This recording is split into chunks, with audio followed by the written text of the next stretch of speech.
I was brought up in church. I was raised in such a way as you went to church every time the doors were open, whether that been business meeting, Sunday school, of course, Awana. Y'all probably don't know what that is because I'm old.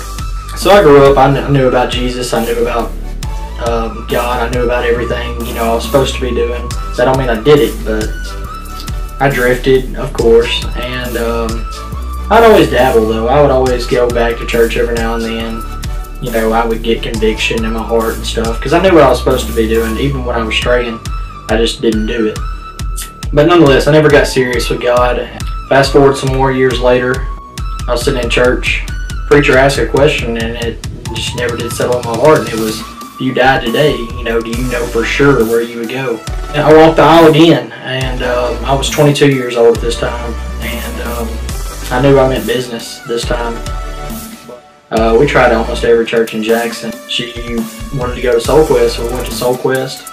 She got saved that very first Sunday we ever went, and we fell in love. I mean, I was freaked out when we first came in there because I came from a old Baptist church, I guess you would say. Like, I mean, the church literally died from old age. It didn't just die, it died from old age. So I wasn't used to the music nonetheless. You know, people were almost dancing like this left to right song or something the very first time I ever came in there. Nonetheless, we stayed, we heard Pastor Ronnie preach, and it was awesome. I mean, I've heard a lot of preachers in my life, and he's by far the best. You just want to be there. It's not a chore no more. I just don't like missing stuff. I feel like when I miss a sermon, I mean, yeah, it's cool to watch on live, you know, I've did that a few times, you know, on vacations and whatnot, but it's just not the same as being there.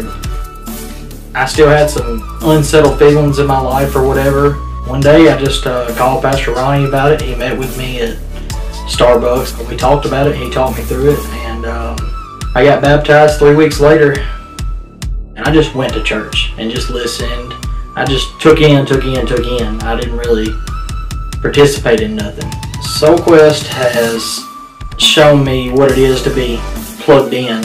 One day we just decided to sign up, go to Black Tent and sign up for stuff. I didn't even know what I was going over there to sign up for. Greeting team, because I like to talk. I was asked to lead the greeting team. I was scared and I said no at first, and because I mean, who am I? We started leading a dinner party, me and Janie. Took us a long time to say yes to that. We didn't ever say no, but it took us a long time to say yes to that because neither one of us thought we knew enough, or I don't know, we're capable of it. But since we started doing it, we really enjoy it. It's really helped me be dependent more on God. Stop depending on myself to know all this and know all that, do all this, do all that. If God's calling you to do something, He's going to give you everything you need to do it. I invite people to church mainly because I've seen what it's done. I think Rebel came when I got baptized in November of last year, and since then Rebel's been there ever since.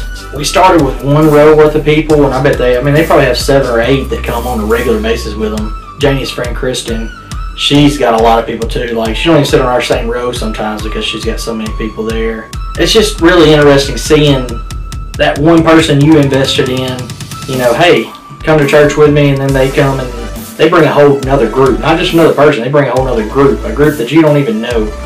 Not only you changing your friend's life that you invited to church, but his wife, his kid's probably going to invite someone down the road, you know. I just think that's really cool with a ripple effect. My brother Gavin, I invited him to church. He came. I didn't really expect that much out of it. Pastor Ronnie just really brought it that Sunday. I mean, I didn't know he raised his hand, and next thing I know, he stood up, you know, whenever Pastor Ronnie called it, and he stood up, and literally I started crying. I can't even begin to tell you the joy that went in my heart at that moment. You don't have to be church people to go to church. You don't have to clean your life up before you come to church. This is what the church is here for, is to help you clean up.